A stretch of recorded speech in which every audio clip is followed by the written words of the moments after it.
At 9:52 a.m. on January 6, 2002, a crisp winter light cast elongated shadows across the narrow streets of Truro, Massachusetts. Positioned near the tip of Cape Cod, the small town was typically locked in its off-season hush. Most of its beaches stood deserted, and the whistling wind that whipped against the clapboard houses carried a certain lonely quality, as many summer residences were shuttered until warm weather returned. On that particular morning, however, the quiet was destined to be shattered. A frantic 911 call crackled over the local dispatch line. A visitor, alarmed by the sight of an open door and the eerie stillness within, had stumbled upon a scene that would unmoor the lives of everyone in Truro for years to come. The caller's shaky voice relayed fragments of what he had found: a woman lying motionless on the floor, and the unexpected presence of a small child who seemed confused and frightened yet physically unharmed. The dispatch operator, accustomed to the occasional medical emergency or neighborly concern, recognized the dread in the caller's tone. Within moments, police officers and paramedics were speeding along the narrow roads toward an unassuming cottage, uncertain about what they would find once they arrived. At first, the case appeared to be a tragic medical incident, but upon the responders' arrival, it was immediately clear that the woman's lifeless form spoke to a far darker scenario. They discovered Christa Worthington, a 46-year-old writer known among locals for her eclectic blend of sophistication and bohemian spirit, dead from a violent attack in her own home. The frigid January air made the investigation that followed even more arduous. The officers who rushed to secure the property struggled to maintain an organized perimeter. Camera crews, anxious neighbors, and curious passers-by soon gathered, whispering theories about what might have happened. An EMT cradled Christa's young daughter, who was found nearby and seemed disoriented but physically unharmed. Amid the chaos, authorities hastily set up barricades, wrapping yellow crime scene tape around the yard and down the short, sandy path that led to the main road. The horrifying discovery shook the region, sending ripples of confusion and fear across a community unaccustomed to violent crimes. Truro, population barely reaching 2,000 in the off-season, now found itself grappling with a disturbing reality. One of their own had been violently killed behind the walls of a home that seemed, until mere hours before, perfectly ordinary. In many respects, Truro in the early 2000s was a paradox. A seasonal hub for tourists who came to relish the ocean views and breezy beaches, its year-round population tended to be tight-knit, with families that had been there for generations mixing with newer arrivals seeking a tranquil escape. Crime in the area was often relegated to petty thefts or the occasional breaking and entering during the off-season. Serious violence was, by and large, something that residents believed happened elsewhere. The homicide rate was low enough that some locals proudly advertised Truro as one of the safest towns in Massachusetts. Only the harsh winter weather, the sprawling dunes, and the cyclical economic challenges of a tourist-driven locale were considered inconveniences. In recent years, the area had seen a small wave of newcomers who wanted to retire or work remotely, lured by Cape Cod's artistic vibe and scenic beauty.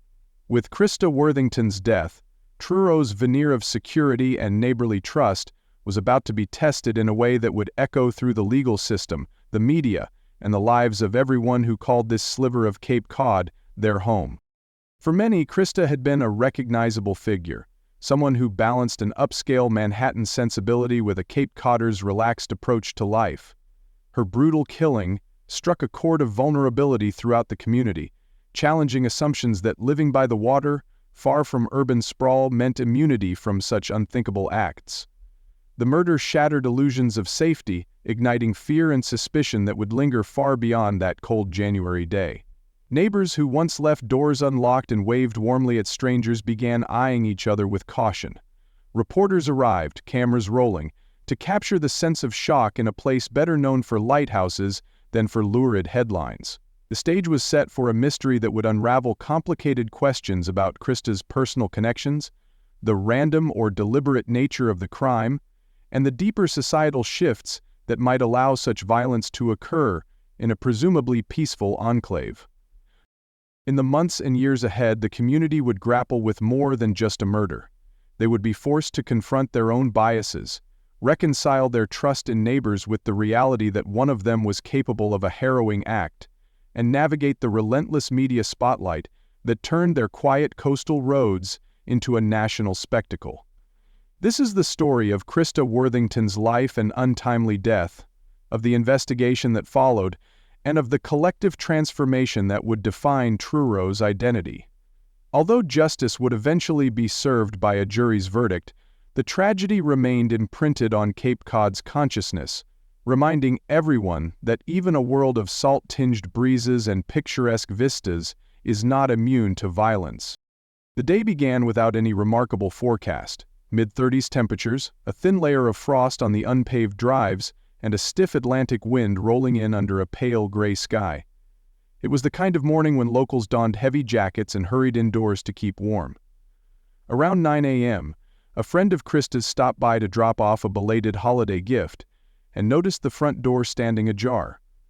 With the wind rattling inside, he called out to Christa but got no reply. Concerned, he cautiously stepped forward. In the next moment, he spotted her prone body and realized something was terribly wrong.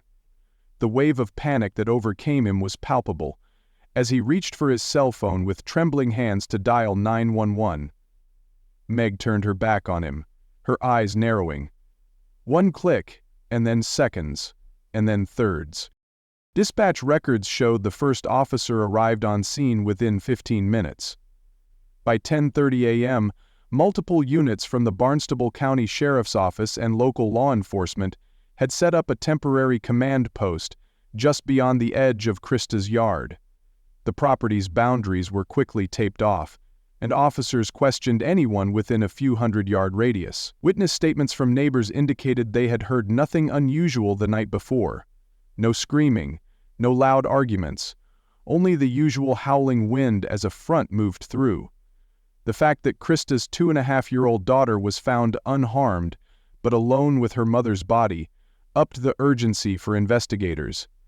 Paramedics arrived soon after, gently escorting the child away for medical evaluation. Meanwhile, lead detectives began the painstaking process of photographing the scene, taking note of footprints in the thin dusting of sand that had blown onto the porch, and searching for any sign of forced entry or a struggle. The immediate sense among first responders was that this crime didn't fit a simple burglary gone wrong. There was a disquieting intimacy about the scene, as if the assailant had known Christa, or had chosen this moment with grim premeditation. Yet for all the tragedy unfolding in that little house, the rest of Truro went about its business that Sunday morning. Coffee shops opened late, a few local churches held services, and families huddled indoors to avoid the biting wind. Word of Christa's death spread rapidly, though, and that evening grocery aisles and neighborhood sidewalks were buzzing with rumor. The shock was universal. "How could this happen here?" neighbors asked. "Was it someone we know?" Locals and longtime Cape Codders shared a belief that serious crime was a rarity in their corner of the state.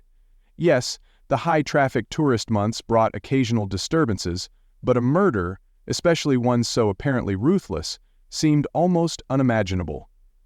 Before Christa's death, the biggest local controversies often involved zoning disputes or the fight to preserve beaches from overdevelopment. The few times the police blotter made headlines, it was usually for rowdy summer visitors or stories of petty theft. Truro's population hovered around 2,000 permanent residents, ballooning to many times that number each summer, so most year-round community members felt like they knew each other, or at least recognized familiar faces at the local diner. This sense of familiarity fed into the broader social climate that prized neighborliness. Now the presence of an unknown killer disrupted that collective identity. Economically, Truro leaned heavily on the tourism industry, featuring motels, art galleries, and seasonal restaurants. When the cooler months came, many businesses closed, while a small workforce remained behind to manage the essentials. In recent years, there had been a growing contingent of remote workers and retirees, enticed by the region's natural beauty. Some younger residents moved away after high school, citing limited job prospects beyond hospitality and fishing. The area had also seen a gradual shift in demographics, with older newcomers settling into small homes or condominiums for a quieter way of life. With that shift, the social fabric was subtly evolving. Still, nobody could have anticipated that a shocking crime would tear at those threads so violently. The shock waves from the discovery of Christa's body reverberated through the community, forcing residents to question not only their safety, but also the nature of the relationships they had taken for granted. Small towns thrive on the idea that everyone knows everyone, but the dawn of that January day hinted at a more unsettling truth. There might be secrets lying beneath the postcard-perfect surface, and the community now faced the reality that any of those secrets could be dangerous. The narratives that emerged in the days following Christa's death reflected a town in a state of collective disbelief. Neighbors huddled in small groups trying to piece together gossip and rumor.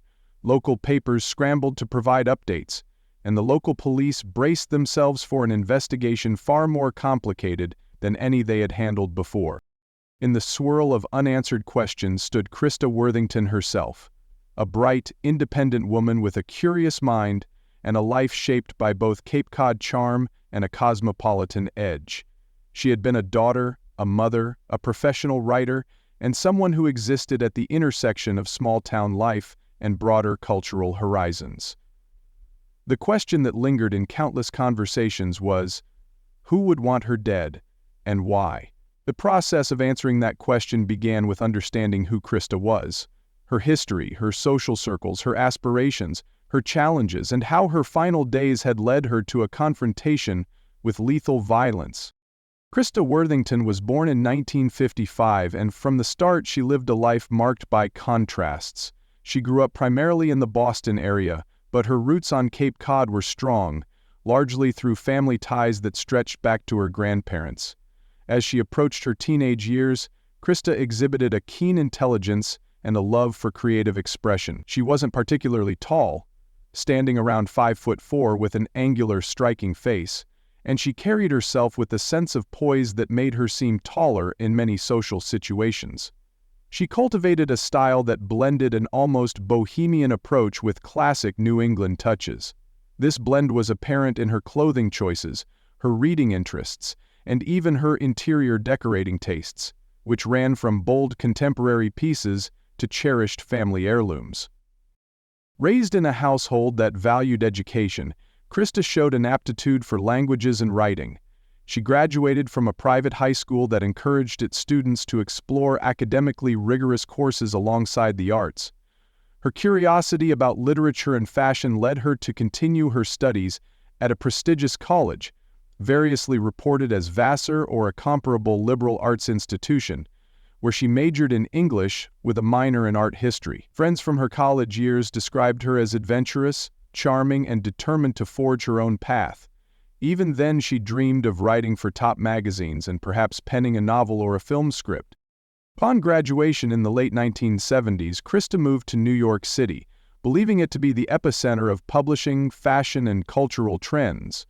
She landed internships and entry-level positions at fashion publications, eventually working her way into roles that allowed her to write copy and interview major designers.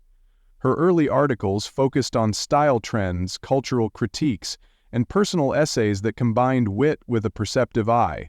Over time, she wrote for well-known magazines and newspapers, building a portfolio that displayed both her sophisticated taste and her willingness to engage deeply with the subjects she covered. She spent periods abroad, especially in Paris, to follow the major fashion houses during their seasonal shows. These experiences shaped Christa as a professional and expanded her worldview, but they also created a lifestyle that occasionally left her feeling unmoored, longing for simpler settings. Despite her Manhattan success, Christa's ties to Cape Cod never entirely faded. As the years passed, she made increasingly frequent trips back to Truro, visiting older relatives who still lived there, and seeking the respite that the ocean and dunes provided. She took solace in the quieter side of Cape life, walking the beaches at dawn and collecting shells with the same passion that once drove her to chase interviews with influential designers. Eventually, in her early 40s, she decided to leave the frenetic pace of New York behind and resettle on the Cape. It was a surprising move for someone whose professional connections remained in the city, But Christa embraced the change. She continued to freelance, contributing to magazines as a guest writer. She also pursued other writing projects on topics ranging from art to personal memoir, hoping to compile her experiences into a book that might one day offer insight into her multifaceted life. By the time she moved to Truro full-time, Christa stood at a crossroads. She was successful in her own right, yet her personal life had taken twists she had not fully anticipated. Several serious relationships had come and gone, some with men who also worked in the fashion or arts industries. Friends described her as someone with a private person who carefully guarded her deeper emotional layers. Her biggest turning point occurred when she discovered she was pregnant in her early 40s. Deciding to raise her daughter Ava on Cape Cod, Christa dove headlong into motherhood, balancing childcare with her ongoing writing projects. This move was met with mixed reactions. A few friends applauded her independence, while others worried that she would struggle with single parenthood, far from the robust resources of a major city.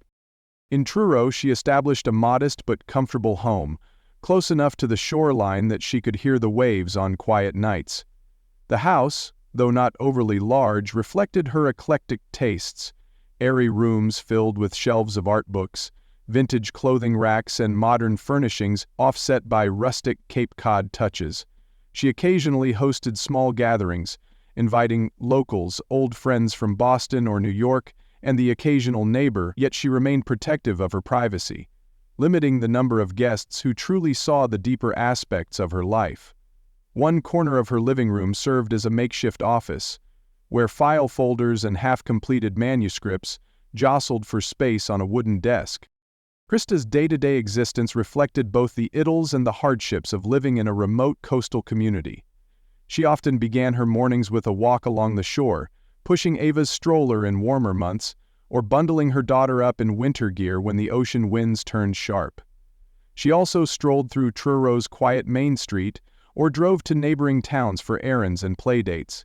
By evening, after putting her daughter to bed, she sometimes found the creative energy to draft articles or essays.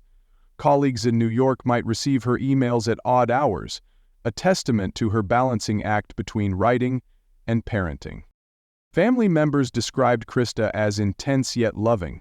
Her father had passed away some years earlier, but her mother's side of the family remained a partial support system. However, differing opinions about her choices, especially her decision to become a single parent in her 40s, sometimes caused friction.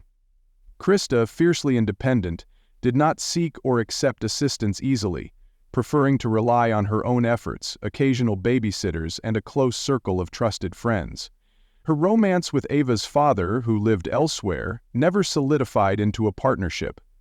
Nonetheless, Christa found strength in forging a new identity as a single mother, writer, and hometown returnee. Over time, she expanded her social networks in Truro, though her background set her somewhat apart. She joined a local mothers group, but also attended cultural events in Provincetown and occasionally in Boston, toggling between small-town existence and the artistic circles she had enjoyed in her earlier life. Her social media presence was modest. She posted updates on her daughter's milestones and glimpses of the Cape's natural beauty, interspersed with throwback photos to her fashion days in New York. Her followers, many of them old colleagues or extended family members, saw a portrait of someone content with her choices but also restless, always seeking a deeper project or a more meaningful next step. As 2001 ended and 2002 began, Christa found herself in a period of reflection. She was looking to finalize an article series on the intersection of fashion and cultural identity, and had toyed with the idea of turning her experiences as a single mother into a memoir, perhaps focusing on how motherhood changed her perspective on her former glamorous life. Though mostly positive about the future, she confided to a friend that living in Truro could feel isolating. Work deadlines piled up, childcare weighed heavily, and she sometimes missed the excitement of city life. When she did travel, it was often to Boston or Manhattan to meet editors, but these trips had to be planned meticulously because of Ava's needs. Despite these complexities, Christa seemed determined to carve out a fulfilling life where she could parent effectively, pursue her creative ambitions, and stay connected to the place that felt like home. In the final 48 hours of her life, Christa's routine appeared normal to most observers.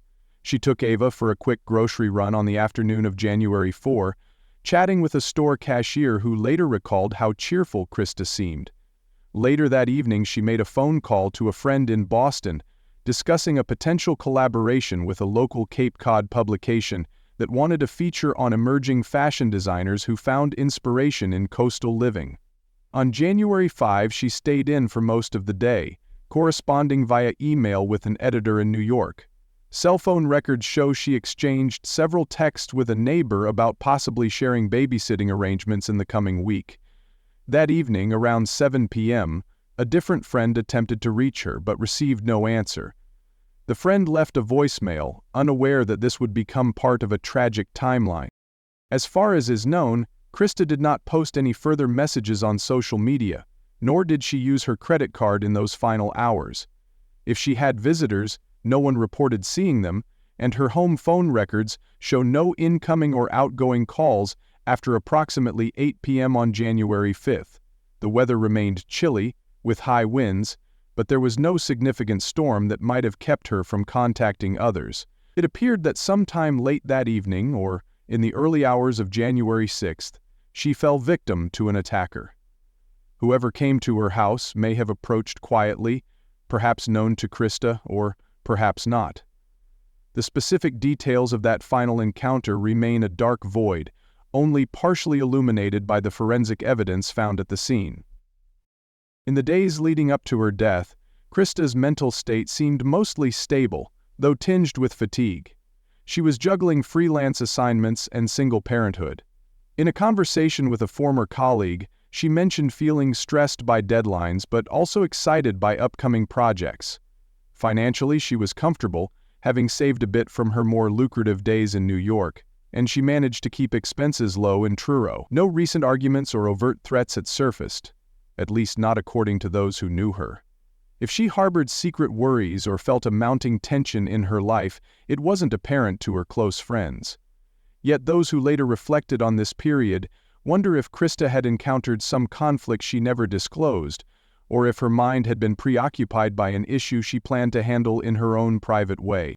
As the investigation into Christa's murder began, the first questions inevitably swirled around her relationships: family ties, friendships, old flames, new acquaintances, professional contacts, and neighbors.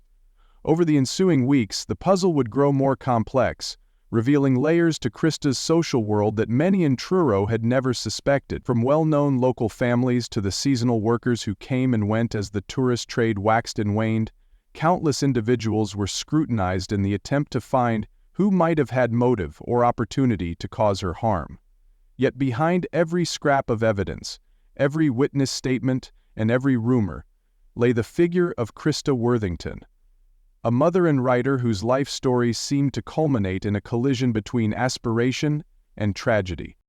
By the time the investigation ended, one individual stood out under the glare of suspicion: Christopher McCowen, a garbage collector who had been routinely servicing homes across the area, including Christa's. He was in his early 30s at the time of the crime.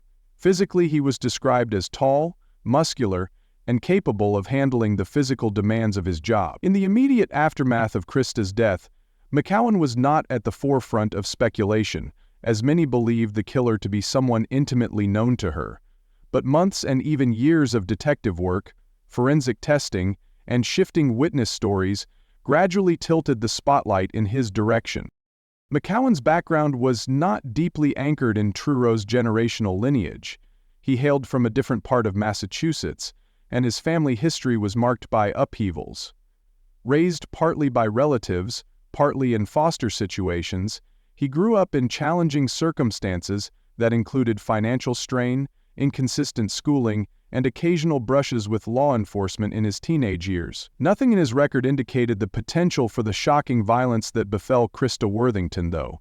Before 2002, minor infractions dotted his history, such as disorderly conduct and driving without a valid license, but no major crimes. By the time he began working as a trash hauler in the Cape Cod area, he was attempting to piece together a stable adult life. Those who interacted with McCowen described him variably.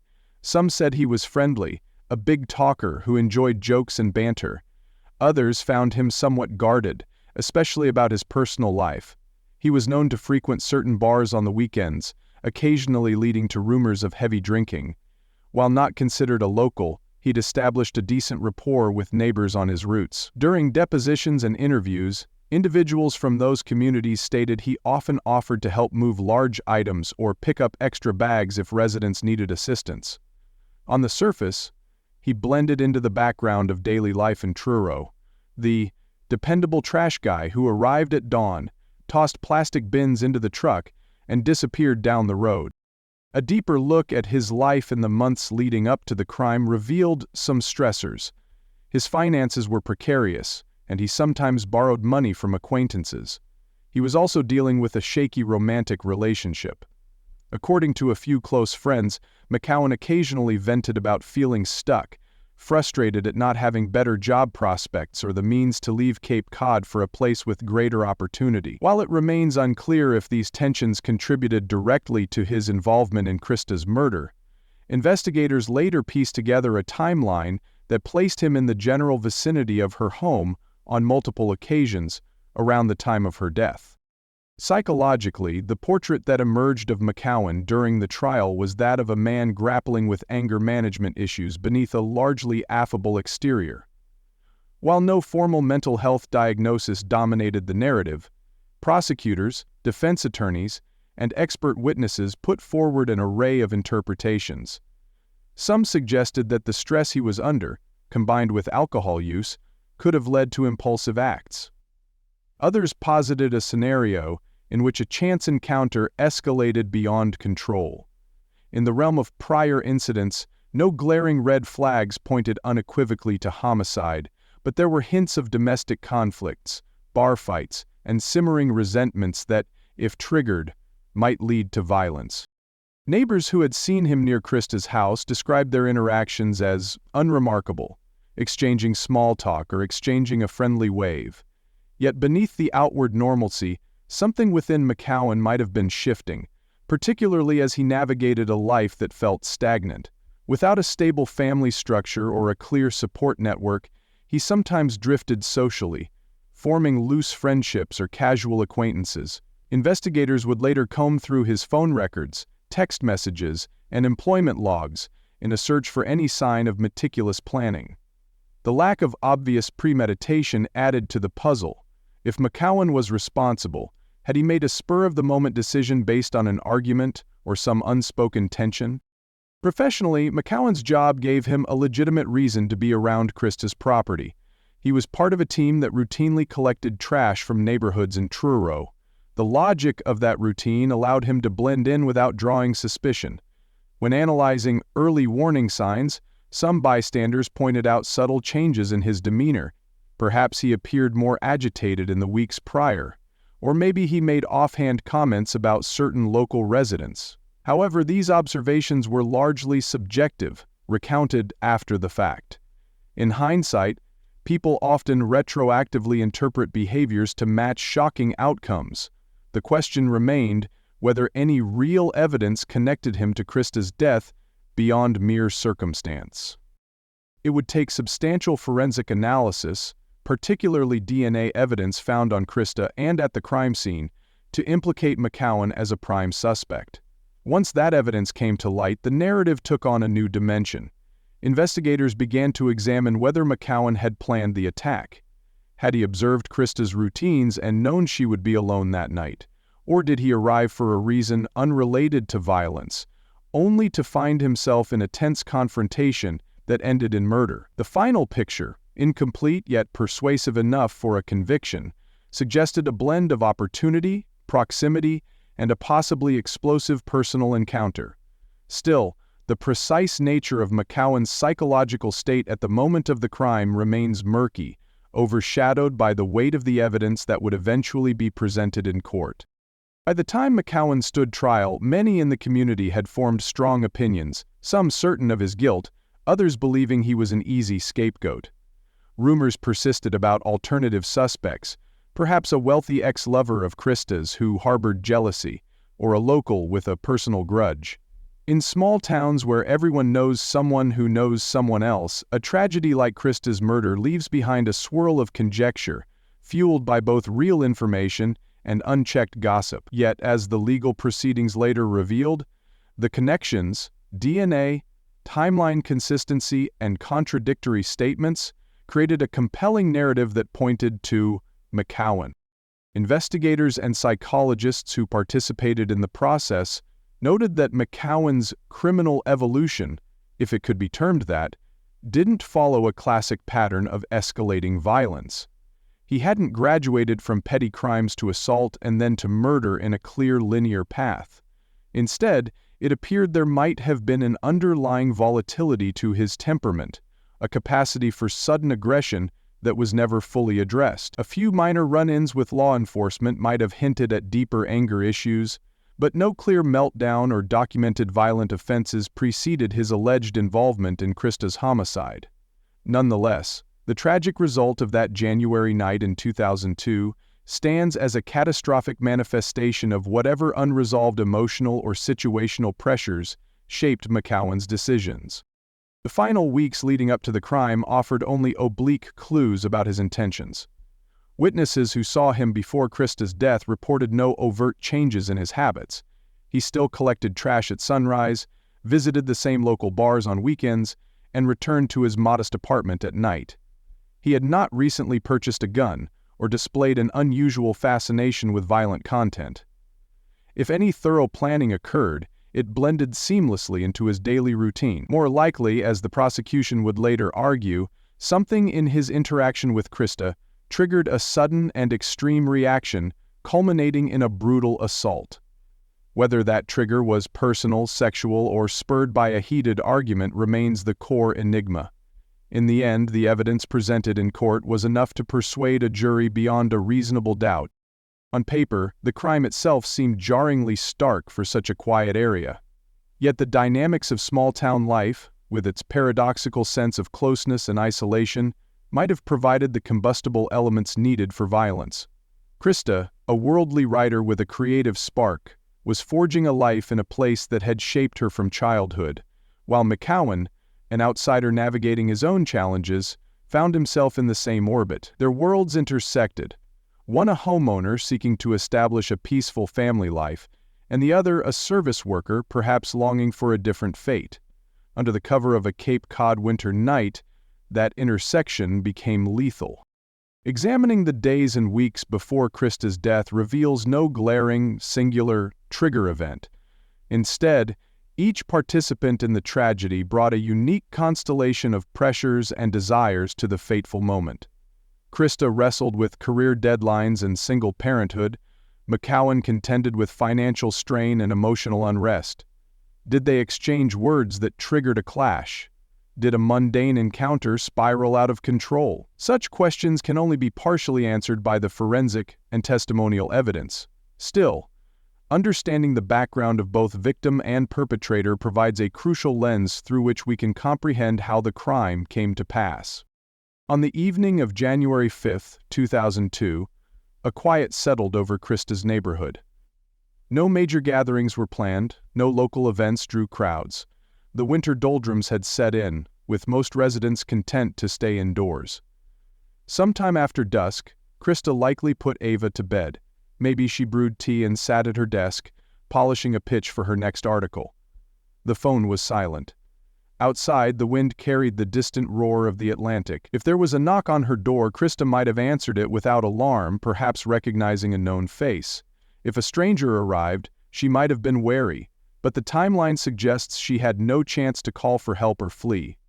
This period between 8 p.m. on January 5 and 9 a.m. on January 6 became the focus of intense speculation. Months later, detectives piecing together phone records, forensics, and witness accounts discovered that McCowen's route could place him in the area. Some residents recalled seeing his garbage truck earlier in the day, though no one could confirm an exact time he might have been near Christa's house that night. If he returned under the cover of darkness, there were no immediate eyewitnesses. A few neighbors heard a car engine late in the evening but did not consider it noteworthy. Others had gone to bed early. In a place with so few streetlights, A single car traveling along a darkened road often goes unnoticed. The next morning's triggering event, the discovery of Christa's body, set off a chain reaction that would consume Truro and draw in state authorities. Police arrived to a crime scene that was simultaneously straightforward in its horror and vexing in its unanswered questions. The physical environment was her living space, furnished with her personal touches. There was no sign of a major struggle that had spilled across multiple rooms, though the area where her body was found indicated a brief but violent altercation. Scenes from the outside world, footprints in the yard, tire tracks, were distorted by the shifting sand and wind. Because of the near-freezing temperatures, bodily fluids and other biological evidence remained somewhat preserved. Investigators carefully collected samples, including stray fibers, hairs, and anything else that seemed out of place.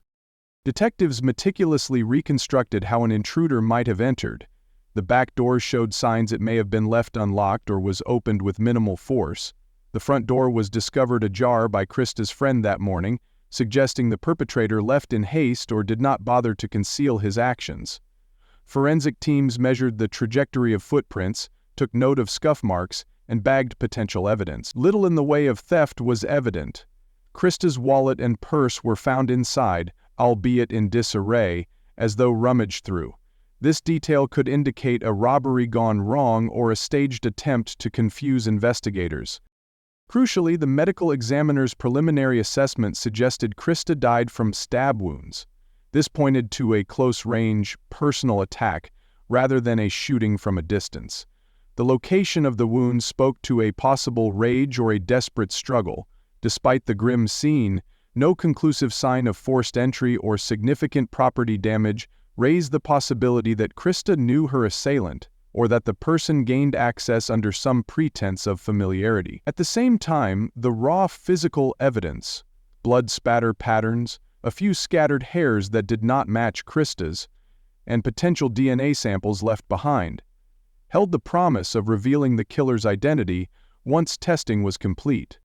Outside, the freezing wind and swirling sand complicated the search for footprints or dropped items. The vantage point from the nearest neighbor's house was blocked by winter-bare trees, leaving no easy visual line to Christa's home. Although the roads were quiet, nobody had noticed a suspicious figure. Investigators interviewed those who resided within a half-mile radius, hoping someone had glimpsed a car or overheard an argument. All initial statements led nowhere definitive. The sense of frustration grew as law enforcement realized the complexity of the case. This was no open-and-shut scenario. Cape Cod might be known for its postcard beaches, but the day's events revealed a far harsher reality lurking behind closed doors. At the time, the experts thought this was a thing of the past, an epidemic dealt with civically. In the immediate aftermath, the paramedics and responding officers faced the sorrowful task of removing Christa's body while ensuring the integrity of the crime scene. Forensic photographers documented every angle of the interior, including the position of furniture, objects on countertops, and the child's toys scattered nearby. Investigators noted the chilling image of little Ava having spent hours next to her deceased mother before someone arrived. That detail underscored the raw cruelty of the act, galvanizing the community's outrage. Reporters arrived by midday, snapping photos from behind the police tape. Local anchors delivered measured accounts on the evening news, announcing that Christa Worthington, a writer and single mother, had been found dead, and that foul play was suspected. In the days that followed, investigators began the painstaking work of identifying suspects or persons of interest. They interviewed members of Christa's family, her friends, neighbors, and any potential romantic partners. A swirl of theories circulated through town. Perhaps someone from her past in New York had followed her to the Cape. Perhaps a jealous acquaintance or a spurned lover had done the unthinkable. Police also considered random violence, a possibility but uncommon in Truro. Technicians processed physical evidence, hoping for a quick hit in law enforcement databases. They meticulously combed over digital footprints, Christa's emails, phone logs, and social media connections. The tension in the community was palpable. Rumors spread of a man in a hooded sweatshirt seen walking near Christa's house that night, though no official confirmation ever surfaced.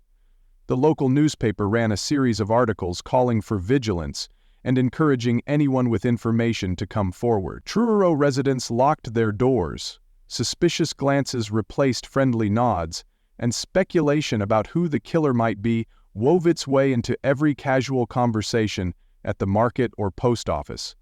Meanwhile, Christa's family, grappling with overwhelming grief, tried to shield Ava from the unrelenting swirl of questions. The presence of a child at the scene suggested a crime of breathtaking callousness. This detail alone mobilized a potent emotional response from investigators, who pored over every possible lead. They examined any potential issues related to custody or child support that might point to a motive, yet nothing seemed to directly implicate the father of Christa's child or any other paternal figure. A myriad of unanswered questions kept the case shrouded in uncertainty, questions that dogged investigators through the winter and well into the spring. During that time, the perpetrator's actions in the immediate hours and days after the crime would become an equally critical part of the puzzle. Did he attempt to create an alibi, dispose of clothing or a weapon, and vanish unnoticed? While Christa's murder captured local headlines, it did not immediately attract the kind of massive, statewide manhunt that might occur in a major metropolitan area. The suspect likely realized that with limited resources, investigators could be at a disadvantage, giving him time to conceal his tracks. In the grand scope of the investigation, small pieces of evidence started to float to the surface. Forensic scientists quietly labored over DNA samples taken from Christa's body and from the crime scene. In those early months, the results were inconclusive or pending. Some partial matches surfaced, but they either excluded certain suspects outright or lacked the clarity needed for a definitive identification. This lag in clear forensic data left police reliant on interviews and witness statements, which were often conflicting or insufficient. Meanwhile, daily updates to the public yielded minimal progress, feeding a growing sense of anxiety that the killer might never be caught. As it turned out, the real breakthrough would come later, spurred by advanced DNA testing techniques that were still being refined in the early 2000s. When that science began to narrow focus on Christopher McCowen, someone who up to that point had been questioned but not singled out, law enforcement started re-examining every detail of his life. They rechecked his work routes, his statements about where he'd been, and any digital footprints he might have left. The net began to tighten, revealing inconsistencies in his account of that night. Yet the question lingered. How could a seemingly ordinary trash hauler from out of town be connected to a sophisticated writer who had deep local ties and a vibrant personal history? "Curious man," he said. Once investigators had enough physical evidence to suspect McCowen, they initiated a more thorough search of his living spaces, vehicle, and any personal items that might tie him to the crime. By that time, perhaps sensing the shifting winds, McCowen attempted to maintain a low profile. Police found hints of an attempted cover-up, discarded clothing that could have been stained, a timeline that didn't quite add up. Still, to the broader community, the idea that he was the perpetrator did not click immediately. They were more inclined to suspect a personal acquaintance of Christa, not the local trash collector. This bias in the community psyche inadvertently might have aided McCowen, granting him time to obscure evidence or fabricate alibis. Through the early months of 2002, the public remained largely unaware that a suspect was forming in the minds of investigators. The police in turn struggled with balancing the need for thoroughness against the pressure to provide answers. Meanwhile, Christa's family grieved and waited, hoping the next phone call from the Barnstable County Sheriff's Office would bring progress. Each day that passed without an arrest rattled public confidence further. Cape Cod, with its facade of serene beauty, felt irreparably changed. Residents wondered if they could trust the stranger on the street, the neighbor next door, or even the service worker who had been inside their trash bins and around their homes for months. Instead, when enough evidence had been gathered to move forward, law enforcement made their move on McCowen, placing him under arrest on suspicion of Christa's murder. The apprehension occurred quietly, without a dramatic chase or standoff. By the time it hit the news, reporters scrambled for details, unveiling a man few had ever heard of. The initial charges included murder, and once he was taken into custody, the spotlight shone more intensely on the forensic evidence that investigators had so painstakingly assembled. DNA linking him to the scene served as the linchpin. That single piece of scientific proof, in combination with other circumstantial elements, ignited a wave of both relief and incredulity across Cape Cod. Relief that the police might have found their man, incredulity that he was someone so seemingly peripheral to Christa's life. Immediately, speculation about motive took center stage. Some surmised that McCowen might have harbored an obsession with Christa, fueled by glimpses of her in the course of his garbage collection duties.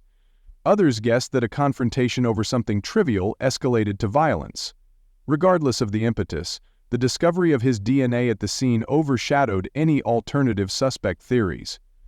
Media outlets, both local and national, offered sensational headlines.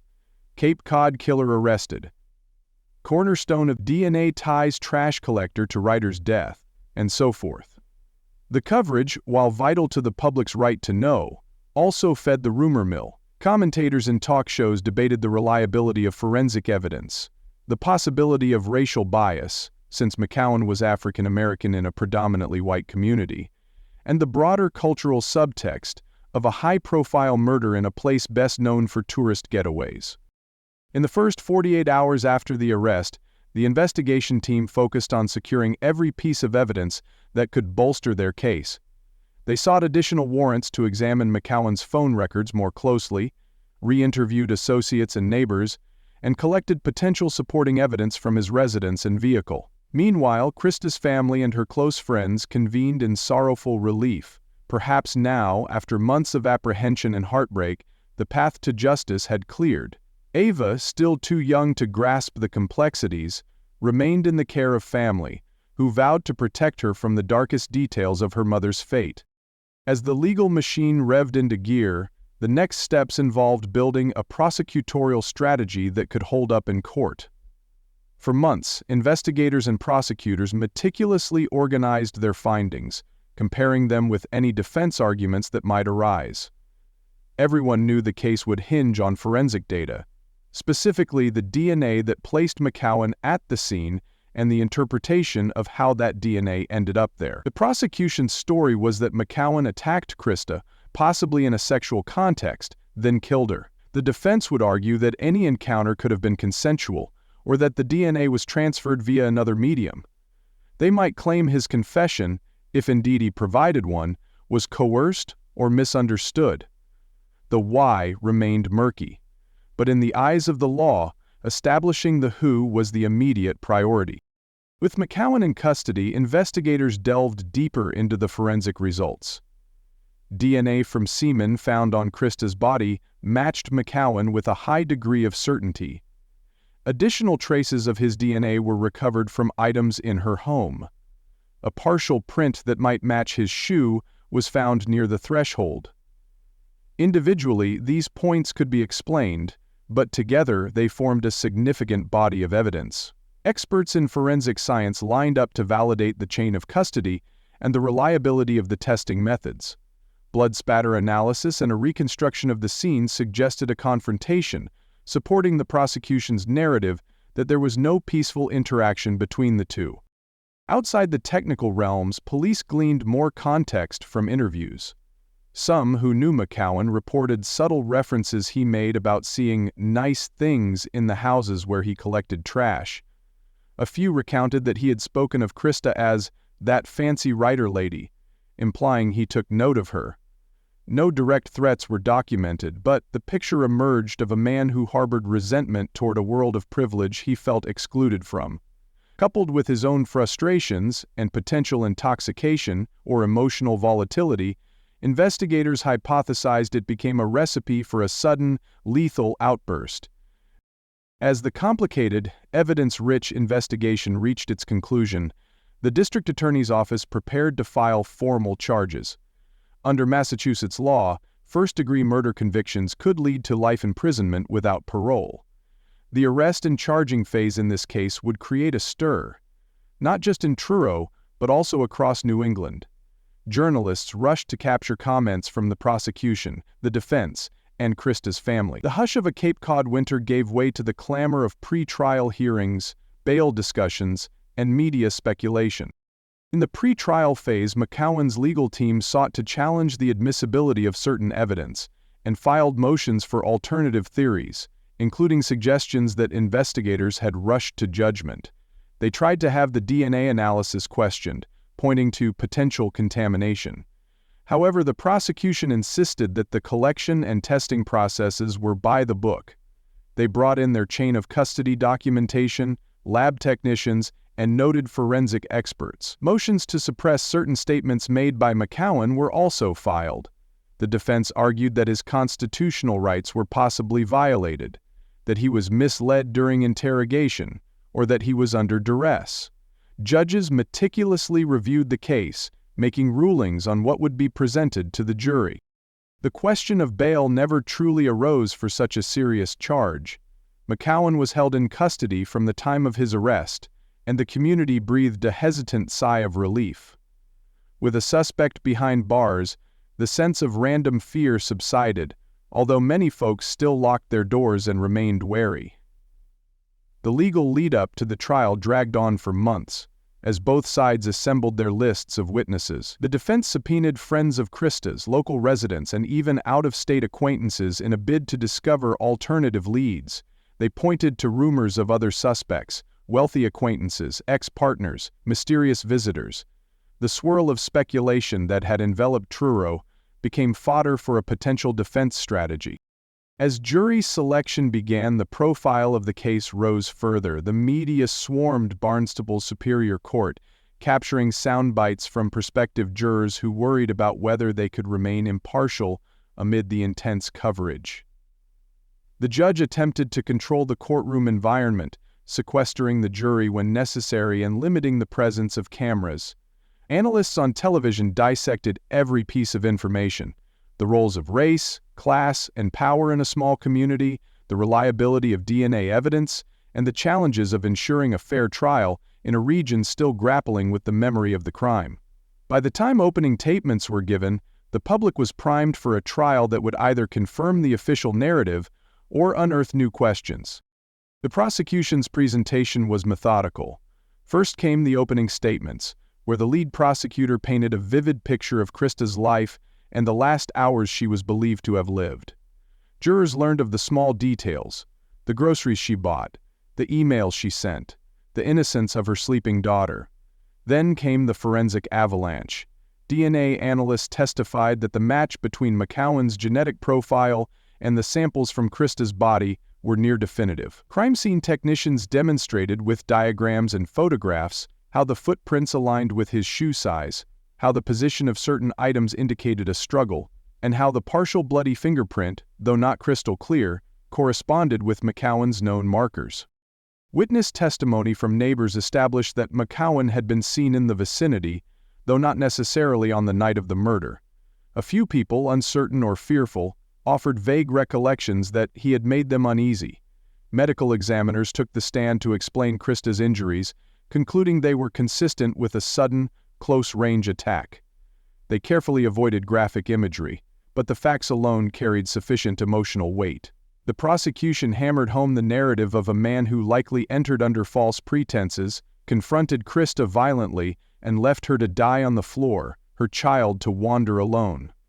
Motive was left open-ended, but the jury was reminded repeatedly of the DNA that placed McCowen there. In response, the defense offered a multi-pronged strategy. They claimed that any sexual contact between McCowen and Christa, if it happened at all, could have been consensual, suggesting a clandestine relationship no one knew about. They also planted seeds of doubt about alternative suspects, referencing individuals with more direct ties to Christa. Moreover, the defense poked at the forensic chain of custody, hypothesizing cross-contamination or mislabeling of samples. A few character witnesses described McCowen as helpful, non-aggressive, and incapable of such brutality. Others pointed out the possibility that he was being scapegoated, particularly as an outsider who lacked resources to mount a robust defense. Expert witnesses clashed on the meaning of forensic data. Did the presence of McCowen's DNA unequivocally prove he committed the murder, or could it indicate only that he was present at some point? The defense's cross-examination of the prosecution's forensic experts aimed to highlight any ambiguity or procedural error. They also questioned neighbors who had not initially pointed to McCowen, implying that bias or rumor might have shaped their changing perspectives. Both sides delivered closing arguments that encapsulated their core positions. The prosecution insisted that McCowen's guilt was supported by unassailable physical evidence, describing the crime as a heinous violation, fueled by an opportunity and a willingness to commit harm. The defense appealed to the jurors' sense of uncertainty, arguing that the entire case rested on circumstantial evidence, and that, beyond a reasonable doubt, required more absolute proof. They suggested that no one could fully explain how or why McCowen and Christa would have come face to face that night. The jury deliberated for several days. The tension inside the courtroom was palpable, and outside, the media thronged for updates. Finally, the panel returned a verdict of guilty. The moment the foreperson uttered the word, relief and grief intertwined in the audience. For Christa's family, it was a step toward closure. For the community, it was a vindication of the law, though many still harbored uneasy questions about what truly transpired that night and whether the official story left any stones unturned. McCowen, maintaining his innocence, was led away to await formal sentencing. Ultimately, he received a life sentence without the possibility of parole, signaling that the state considered his crime premeditated or so egregious as to warrant the harshest penalty allowed under Massachusetts law. In the immediate aftermath, Truro, and indeed all of Cape Cod, reacted with a complicated mixture of relief and lingering sorrow. Some residents organized a memorial service for Christa, complete with a scholarship fund in her name, focusing on supporting single parents seeking careers in writing or the arts. Local law enforcement began re-evaluating their processes, ensuring they had the equipment and training needed for major crimes. Neighborhood watch groups sprang up in small clusters, as if determined not to be caught off guard again. The newspapers carried articles praising the thoroughness of the investigation and condemning the act that cut Christa's life short. For the Worthington family, the days following the verdict were wrapped in mourning, yet also in a sense of resolution. They had navigated an unthinkable loss, endured the protracted stress of a high-profile trial, and now faced the future raising Christa's daughter. The child's well-being became paramount, with extended relatives stepping in to provide love, stability, and a life sheltered from public scrutiny as much as possible. The local community offered support, ranging from financial donations to simple gestures of kindness, groceries left at their door, a pie baked by a neighbor. Long-term, the case left a mark on Cape Cod's collective consciousness. Town meetings shifted focus to public safety measures. Some advocated for better lighting in remote areas, or more robust protocols for screening workers who serviced residential routes. Others questioned whether racial bias had played a role in investigating McCowen, pointing out the demographic contrasts in the region. The murder and subsequent trial became an anchor point in local history, a reminder that tragedies can strike even in tranquil surroundings, and that communities must be prepared to handle the aftermath with compassion and scrutiny. From a systemic standpoint, the case underscored the evolving power of forensic science. DNA evidence had grown increasingly sophisticated by the early 2000s, and the successful prosecution of McCowen highlighted how decisive that technology could be.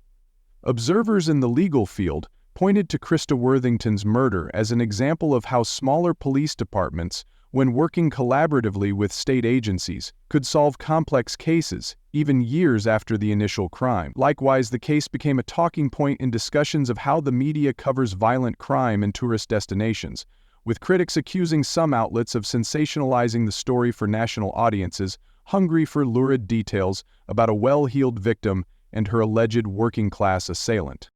Historically, the murder also became a reference case in true crime circles. It was dissected in documentaries, crime shows, and even academic papers that analyzed factors such as community distrust, class tension, and the reliability of forensic evidence in securing convictions. Sociologists examined how the tragedy affected perceptions of Cape Cod, a place often romanticized as an idyllic seaside escape. Meanwhile, those who had known Christa personally or professionally remembered her not as a victim, but as an insightful writer, a loving mother, and a multifaceted individual whose life was cut short by another's violent decision. Although the trial concluded and McCowen remained behind bars, occasional legal motions or appeals surfaced over the years. Defense lawyers sought to revisit the DNA evidence or raise questions of prosecutorial conduct. These attempts rarely gained significant traction, but each new filing briefly pulled the family back into the legal fray, reminding them that the law's finality never fully erases the emotional wounds inflicted by homicide. Despite these echoes of the past, Truro gradually reclaimed some sense of equilibrium. Tourists returned in the summer, the beaches filled with laughter, and the locals tried to move forward. Yet a memorial plaque for Christa, placed at one of the quieter corners of the shore, served as a somber reminder of what had happened. In reflection, the Christa Worthington case reshaped how many in New England perceived the interplay between small communities and large-scale crimes. It served as a catalyst for improvements in law enforcement collaboration, especially in specialized forensic techniques. It propelled local dialogues around safety, race, and class, and it highlighted the fragility of life, even in a place typically associated with carefree vacations. For the generations that followed, the story remains a cautionary tale about the dangers of assumption and the lurking complexity beneath even the most peaceful facades. This book is dedicated to the remembrance of those whose lives were protected by their faith. In the years since, Christa's memory has lived on through those who cherished her writing, her wit, and her warm presence. Her story has been chronicled in various media forms, each presenting a slightly different angle on the events that transpired. Some emphasize the heartbreak of a daughter growing up without her mother. Others explore the tension between the wealthy and the working class.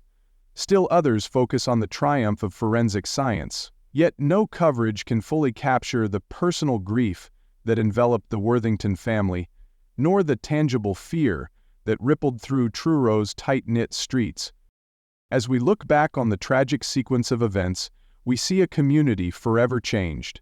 Neighbors may still leave their doors unlocked during daylight hours, but the memory of what transpired in that quiet cottage remains indelible. Truro learned that safety is never guaranteed, that secrets can lurk in the most ordinary places, and that justice, while attainable, comes at a tremendous emotional cost. Christa's legacy lies not only in the career she built or the child she nurtured, but also in the sense of unity and self-examination her death compelled. The introspection spurred by her loss led many in the region to reevaluate how they relate to one another, how they trust, and how they welcome outsiders into their midst. At the same time, the case stands as a testament to the human capacity to come together and demand answers. Investigators' tireless commitment, the evolving science of DNA analysis, and a family's unwavering determination for accountability converge to bring resolution. That resolution, while vital, could never undo the harm done to Christa or her loved ones. Instead, it provided a framework for the community to begin healing and to champion preventive measures that might avert similar tragedies in the future. Police departments across the Cape shared more information, overcame jurisdictional red tape, and sought additional training. Citizens lobbied for enhanced education on domestic violence and mental health resources, hoping that potential perpetrators could be identified and helped before acting out their most destructive impulses.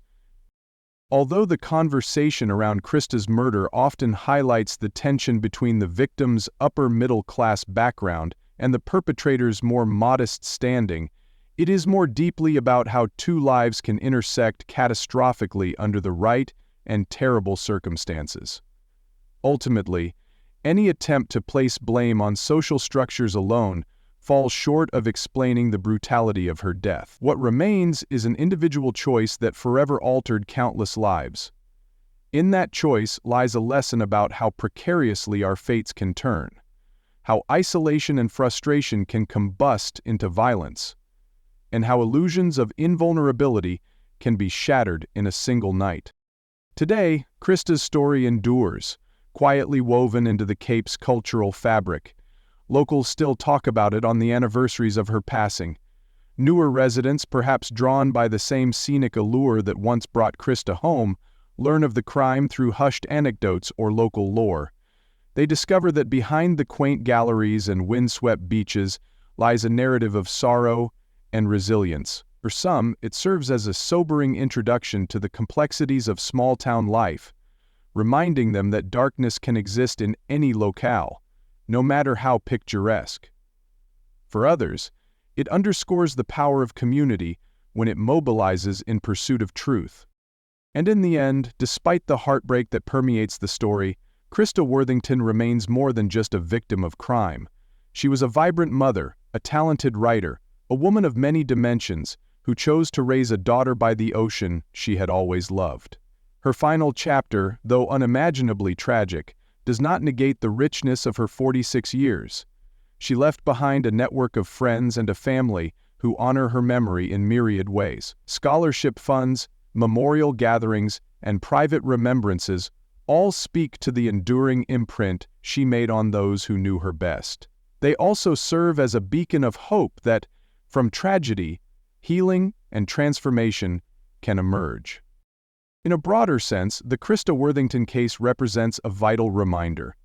No place is immune to violence, yet communities have the capacity to seek justice and to foster conversation that can lead to preventive reforms. Truro's story, once overshadowed by sensational headlines, has matured into a complex narrative of confrontation with loss and the rebuilding that follows. It is about acknowledging that evil can lurk behind any door, but also affirming that collective resolve can shine a light on that darkness and, ultimately, hold it accountable. Thank you for journeying through this deeply affecting story. The life and death of Christa Worthington continue to shape discussions about community safety, the power of forensic science, and the resilience of those left behind after a tragedy. As we reflect on her case, may we remember the importance of vigilance, empathy, and the ongoing efforts to prevent such harrowing events. If you appreciated this comprehensive account, don't forget to like and subscribe for more true crime stories that strive to honor the victims and offer a deeper understanding of the events that change communities forever.